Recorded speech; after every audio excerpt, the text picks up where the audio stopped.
final preseason game is upon us here in New Orleans as we are getting set for the regular season. It is the preview show right here on CST. John DeShazier, Todd Graffagnini getting set for the New Orleans Saints against the Miami Dolphins. JD, it's been a long, grinding training camp, but this fourth preseason game, though, a lot of people kind of slough it off. There are roster spots still available, though precious few they might be. This game could come down to making the 53 or not. Yeah, it's extremely important. I mean, I think people have downplayed that fourth preseason game for a long time because they figure if the starters aren't playing, it's not quite as important. And yet, for guys who are looking for jobs, we're talking specifically about backups, this is the game where they have to shine. They have to show what they can do, not just offensively and defensively, but also on special teams. No question about it. And head coach Sean Payton talks about the special teams aspect of this fourth preseason game. Oftentimes, you're looking for guys that can play snaps. You're always talking about a vision, and so if it's a young linebacker or a young tight end or running back, you know, what's our vision? So I think really important. Well, JD, not only is this an important game for maybe a Saints player who's trying to make the 53, they could be evaluated for making other NFL rosters. So you never know what other NFL team is watching this game here tonight. Well, think about it. There are 31 other NFL teams, and as they like to say, the eye in the sky don't lie. So if you impress another team, you might not be able to make the Saints roster, but you should be able to impress another team to where they say, you know what, he's an intriguing prospect. I'd like to see how he looks with us. Let's hear from head coach Sean Payton on that evaluation process. The final cut down happens on the weekend, and then there's some jockeying. There's practice squads that are put together, and then there's even additional, you know, back in 06, our starting Mike and our starting Will, you know, arrived after this game. Taysom Hill arrived, you know, after this game. So it's hard to prepare for that final weekend because there's an awful lot of players that hit the wire, and you're trying to look at the grades. And we talk about it all the time with these guys. You know, you're not just, if you're looking at just your position group and just your position depth chart, you have no idea all the other things that go into it. You're competing against the other 31 teams, receivers, running backs, or players that could play in that role. But ultimately, I think, you know, the plan is to put the best roster together and going into week one knowing there's going to be some changes. Let's hear from quarterback Taysom Hill. My development, you know, in the offense has been significant from the time I got here, you know, going back to when I was claimed and not really having an opportunity to learn the system. And I feel like this year, as my second training camp, my understanding, you know, of the offense has significantly increased. And just, I think every quarterback can talk about the game kind of slowing down, and you just have a better understanding of why we're doing what we're doing and why we're trying to attack what we're attacking. And I felt that this training camp. Linebacker Vince Biegel is going to get an extended look in this fourth preseason game. Let's hear from him. Oh man, I feel a ton more comfortable, you know, from last year to this year. You know, obviously when I came in, predominantly just special teams, and then this year it's really blossomed into Sam linebacker, you know, edge rusher. You know, being able to fill all these different roles has really been awesome for me to kind of put my energy, my focus in, and be able to help this team win ball games. Well, tight end Dan Arnold had a game-high 5 receptions against the New York Jets back in the Meadowlands, and he talks about this fourth preseason game. One thing that I hope for them is that they're going to see a guy who's always going to be hustling no matter what. Even when say a play breaks down and, you know, a quarterback gets out of pocket or something, I'm always going to be working. I'm always going to be trying to be that guy that's going to try and find a way to get open and work for the quarterback. And I hope that's something that they see. But at the end of the day, I think I've been making pretty good adjustments on routes. You know, being able to read coverages fairly well, to be able to find the open void. And, you know, a couple times Taysom and Teddy were able to find me in the open zones in the Jets game. So I think it's just a continuation on every week. It's just got to get better and better. When we return to the New Orleans Saints preview show here on CST, we'll go one-on-one with offensive line coach Dan Roushar.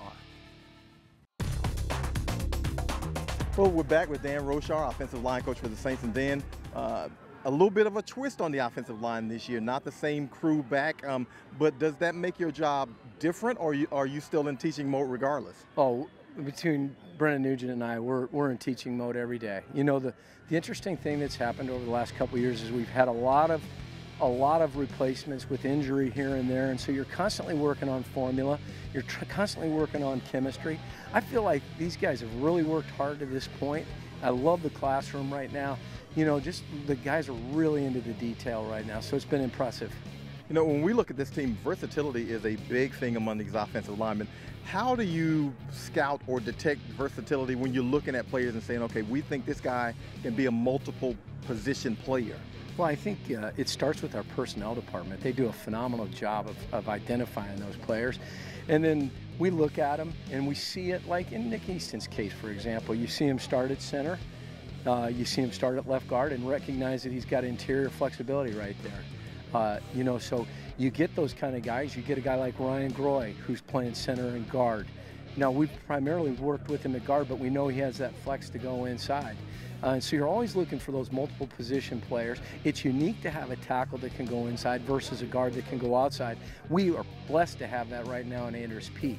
If we had to in an emergency situation, he could quickly adapt to left tackle, next guy up. I know you guys have Eric McCoy, and I don't want to say you threw him into the fire because everybody on this team has got to earn his way and earn his keep, but how has he been handling the load that you all have given him at center? You know, he's done a really nice job. He continues to improve daily. I think that, you know, the battery operation is so important, and we've kind of sped up the process with trying to get him to work with Drew. Not necessarily he's the starter yet, we're still evaluating as we go, but we know that every snap he gets becomes more valuable if in fact that's the starting battery when the season begins. That's really important as we see it, because Drew does a lot of different things both in the run and the pass game, and he has to be able to hear the communication that takes place. He directs us, and then the cadence. The cadence is a different animal for him. So, and each quarterback, as much as we try to be rhythmic, they're all uniquely different. And so you learn to operate with one another. You know, here around the Saints, we're a little bit biased. We think this team might have the best set of tackles, offensive tackles in the NFL. You get to see these guys on a regular basis, Terron Armstead and Ryan Ramczyk. What are some of the things that make them so attractive as offensive tackles? Well, first off, they're both very passionate about the game. They love to work. And when they're out here every day, you get their very best. They're very talented. They have excellent balance and foot speed. And you see that constantly. One of the things I've really noticed with Ryan, of course, he's working against Cam for the most part in practice, but his hands have really improved, and he's really concentrated on that.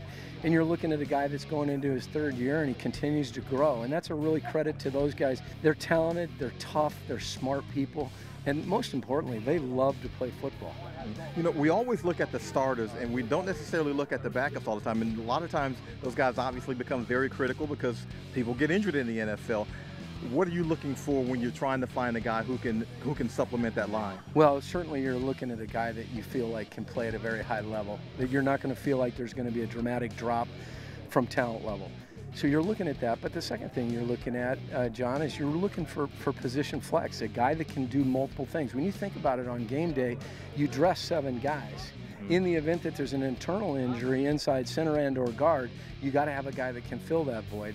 In the event that something happens at tackle, you'd like to have that third tackle that could be both left and right. So consequently, going through training camp, Brendan Nugent's done a phenomenal job this way. Every day we have a plan about moving a guy, say, from left to right, inside to outside. And really what we're trying to do is gauge how they respond in those settings, and we get an opportunity to see what kind of football player we have when they're put in those positions. All right, that's Dan Roushar. I'm John DeShazier. He's the coach of one of the best offensive lines in the NFL, and we're going to break.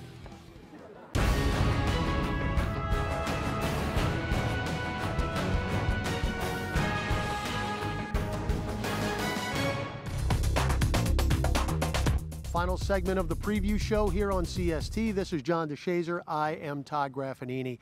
Left tackle Terron Armstead has anchored this offensive line. His health is going to be a big, big key this year. He is glad training camp's over, and he talks about what he has seen through camp and now 3 preseason games. Talented. I feel like we've got a really talented team in every facet of the game, offense, defense, special teams. We just got to put it all together. I think the biggest thing for this team would be starting fast. I can't remember the first season opener we won, so I think that'll be a big emphasis for us. I'm pretty sure every team's saying the same thing, but starting fast, getting out to a 1-0 start, that'll be huge for us. Well, JD, we've set it all up. Is there anything that you're looking forward to seeing Game 4 against the Miami Dolphins? Well, I think we have to take a look at the backups in the secondary, see how, whether it's JT Gray or whether it's Justin Hardy Sr., see how these guys perform, because we know what they can add value special teams wise, but we don't necessarily know how well they're performing as safety and cornerback. And so you want to see if those guys can give you some proper depth. They're going to be on this team, but you want to see them get out there and perform. And also, along the offensive line, I think that'll be an interesting watch, because the Saints obviously have some backups there, Cameron Tom, Nick Easton, I think, for the guys who are going to be interior. But what's going to happen at offensive tackle? Who's going to be that swing tackle? So I think those are a couple of the things that I'll be keeping an eye on. Well, I know a lot of Saints fans are going to be watching as well as the preseason wraps up. Don't forget, Thursday night, 7 p.m. from the Mercedes-Benz Superdome. It is the New Orleans Saints and the Miami Dolphins. That one's over. We will wrap up the entirety of training camp right here on CST, myself and JD. For all involved, we will see you following the ball game on CST. Enjoy the game, everybody.